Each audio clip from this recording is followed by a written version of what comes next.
అందరికీ నమస్కారం.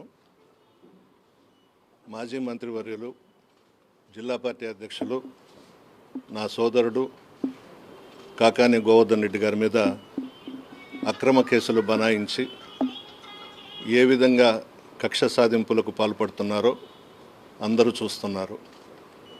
గోవర్ధన్ రెడ్డి గారి కుటుంబం జిల్లాలో ఎవరిని అడిగినా కూడా చెప్తారు.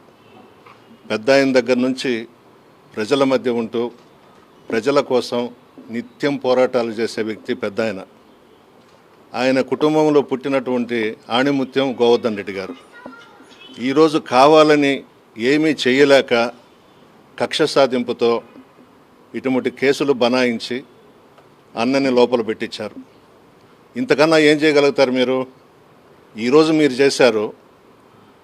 ఎప్పుడు ఎలక్షన్స్ పెట్టినా మా ప్రభుత్వం అధికారంలోకి వస్తుంది. ఇంత ఎక్కువగా మేము కూడా చేసి చూపిస్తాం కదా, మేము వదిలిపెట్టాం కదా. మీరెంతసేపు ఉదయం లేస్తే రెడ్ బుక్ అంటున్నారు. అందులో ఏముంది? నిజాయితీగా ఉండే వాళ్ళందరినీ కూడా కక్ష సాధింపుగా అందరి మీద అక్రమంగా కేసులు పెట్టి ఈ విధంగా కక్ష సాధింపులకి పూనుకుంటున్నారు. ఇంతకన్నా మీరేమీ చేయలేరు. మేము మీరు చేసేదానికన్నా డబుల్గా చేయగలుగుతాం. రేపు అధికారంలోకి వచ్చిన తర్వాత ఎవరిని వదిలిపెట్టాం. చంద్రమోహన్ రెడ్డి గారు మిమ్మల్ని కూడా వదిలిపెట్టాం. నువ్వేదో అనుకుంటున్నావేమో. 5 సార్లు ఓడిపోయి ఈరోజు ఎలక్షన్స్లో గెలిచి చంద్రబాబు నాయుడిని, లోకేష్ని అడ్డం పెట్టుకొని మా గోవర్ధన్ అన్నని అరెస్ట్ చేయించావు. అదే కదా నువ్వు చేసింది. ఈ సంవత్సరం రోజుల్లో నువ్వు నీ కుమారుడు ఎన్ని చేశారు సర్వేపల్లి నియోజకవర్గంలో అక్రమాలు? అంతకుముందు నువ్వు ఎమ్మెల్యేగా ఉన్నప్పుడు, మంత్రిగా ఉన్నప్పుడు నువ్వు అక్రమాలు చేయలేదా? ఎన్ని చేశావో నెల్లూరు జిల్లా ప్రజలందరికీ తెలుసు. అందుకే నిన్ను 5 సార్లు ఓడించారు సర్వేపల్లి నియోజకవర్గంలో. సిగ్గు లేకుండా ఇటువంటి అక్రమంగా కేసులు పెట్టించి అరెస్ట్ చేయించడం అనేది కరెక్ట్ కాదు. నిన్ను కూడా వదిలిపెట్టం. రేపు మా గవర్నమెంట్ వచ్చిన తర్వాత ఇంతకు ఇంత నువ్వు అనుభవించే విధంగా చేస్తాం. నేను కానీ, గోవర్ధన్ అన్న కానీ, మా జిల్లాలో మా పార్టీ నాయకులు కానీ, కార్యకర్తలను కానీ నిన్నైతే వదిలిపెట్టాం. ప్రజాస్వామ్యంలో ప్రజలు ఆశీర్వదిస్తే అధికారంలోకి వస్తాం. ఆ అధికారాన్ని అడ్డం పెట్టుకొని ఈ విధంగా తప్పుడు కేసులు బనాయించి కక్ష సాధింపులకు పాల్పడడం అనేది కరెక్ట్ కాదు. మా పాప పూజితమ్మ గోవర్ధన్ రెడ్డి గారి కుమార్తె నిన్న జాయింట్ కలెక్టర్ గారిని కలిసి సిబిఐ ఎంక్వైరీ వేయమనింది. నేను చంద్రబాబుని అడుగుతున్నా, నీకు దమ్ము ధైర్యం ఉంటే మా పాప పూజితమ్మ అడిగిన దాని మీదట మోడీ గారి దృష్టికి తీసుకువెళ్ళి సిబిఐ ఎంక్వైరీ వేయించు. తేలిపోద్ది కదా.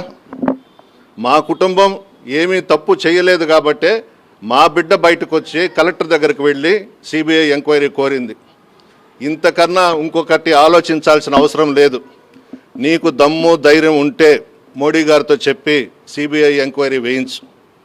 అంతే తప్ప అధికారం వచ్చిందని చెప్పి మంచి వాళ్ళని, నిజాయితీగా ఉండేవాళ్ళని, మంచి పేరున్న వాళ్ళని నీ మీద, నీ కొడుకు మీద అక్రమాలు చేస్తున్నారని, అవినీతికి పాల్పడుతున్నారని మా గోవర్ధన్ రెడ్డి గారు ప్రెస్ మీట్లు పెట్టి స్టేట్మెంట్స్ ఇస్తుంటే ఓర్వలేక ఏదో ఒక విధంగా లోపల పెట్టాలి గోవర్ధన్ రెడ్డి గారిని పెట్టించారు.